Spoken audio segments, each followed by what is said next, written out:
Friends, ఈరోజు మా ఇంట్లో కొత్త ఆవకాయ పెట్టబోతున్నాం. దానికి కావాల్సిన ఐటమ్స్ అన్నీ మీకు ఇప్పుడు చూపిస్తాను. ఇప్పుడు దానికి కావాల్సిన ఐటమ్స్ అన్నీ ఇవన్నీనండి. ముందుగా మనకి మంచి పుల్ల మామిడికాయలు తీసుకోవాలి. తీసుకున్నాక బాగా కడిగి వాటిని ఇలాగా తుడిచి ముక్కలు చేసుకోవాలి. అస్సలు తడి అనేది ఉండకూడదండి. మనకి నిల్వ ఉండాలంటే ఆవకాయ ఎప్పుడైనా సరే తడి లేకుండా జాగ్రత్తగా చూసుకోవాలి. ఇలాగ తరిగి ముక్కలు రెడీ చేసుకోవాలి. తర్వాత దానికి కావాల్సినవి ఆవపిండి అండి. చూసారా, ఆవపిండి యాక్చువల్లీ 3 మ్యాంగోస్ వాడతాము, బట్ అది అవైలబుల్ అవ్వలేదు, సో నేను దొరికింది తీసుకున్నాను.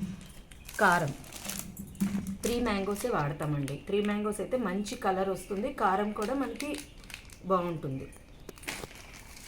అండ్ శనగ నూనె వేస్తామండి, వేరుశనగ నూనె వేస్తాం. కావాల్సిన సాల్ట్, మెంతులు, పసుపు, ఇంగువ,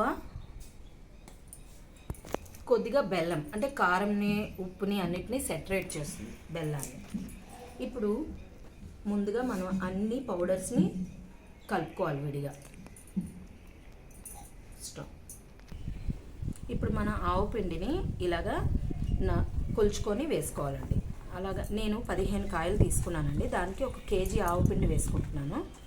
మీకు ఎంత నచ్చితే అంత, మనకి ఊట ఎంత వస్తుందంటే అంత వస్తుంది, దాని ప్రకారంగా మీరు తీసుకోవచ్చు.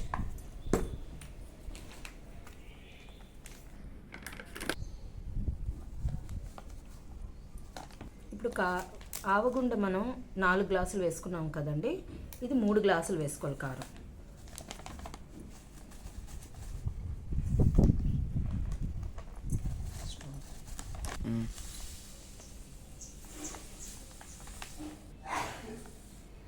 ఇప్పుడు మనం ఆవగుండ 4 గ్లాసెస్ తీసుకున్నాం కదండి, కారం వచ్చేసి 3 గ్లాసెస్ తీసుకున్నాం, సాల్ట్ వచ్చేసి 2 గ్లాసెస్, అంటే 3:2:1 రేషియో అన్నమాట.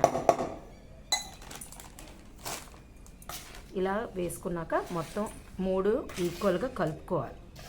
బాగా కలిసాక అప్పుడు మిగతా ఐటమ్స్ వేసుకోవాలి. ఇప్పుడు మనం ఆవకాయలోకి ఇంగు వేసుకుంటామండి. చాలామంది వెల్లుల్లి కూడా వేసుకుంటారు, నేనైతే ఇంగు వేస్తున్నాను. మనకు కావాల్సినంత వేసుకోవచ్చు.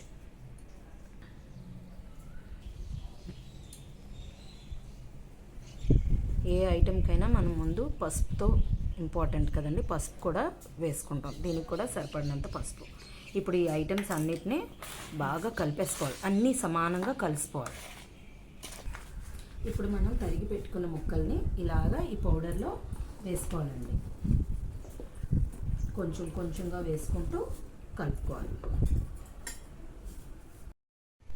ఇప్పుడు మనం ఇలాగా ఒక కొత్త జాడీ రెడీ చేసుకొని ఇందులోకి ఈ ముక్కలు పౌడర్ అన్నీ కలిపినవి అందులో వేసేసుకోవాలండి. వేసుకున్న తర్వాత ఆయిల్ వేయాలి. ఇప్పుడు మనం ఆ జాడీలోకి మొత్తం ముక్కలు పిండి అంతా కలిపేసుకున్నాం కదండి, దానిలోకి మనం ఇగో తెచ్చిపెట్టుకున్న శనగ నూనె ప్యాకెట్, 1 ప్యాకెట్ ఫుల్ అలాగా ఫుల్గా వేసేయాలండి. 1 ప్యాకెట్ సరిపోతుంది, 1 లీటర్ ప్యాకెట్ కరెక్ట్గా అలాగా. శనగ నూనె అయితే ఏంటంటే అండి టేస్ట్ మారకుండా ఉంటుంది. ఆయిల్ వేసేసిన తర్వాత మనకు కావాల్సిన బెల్లం కొంచెం అండి, ఇది ఆప్షనల్, అందరికీ ఇష్టం ఉండొచ్చు ఉండకపోవచ్చు, కొంచెమే. ఇది ఏమీ బెల్లం ఆవకాయ కాదు, కొంచెం సాల్ట్ని కారాన్ని మనకి సెటరేట్ చేస్తుంది టేస్ట్ని. దీని తర్వాత మూత పెట్టేసుకొని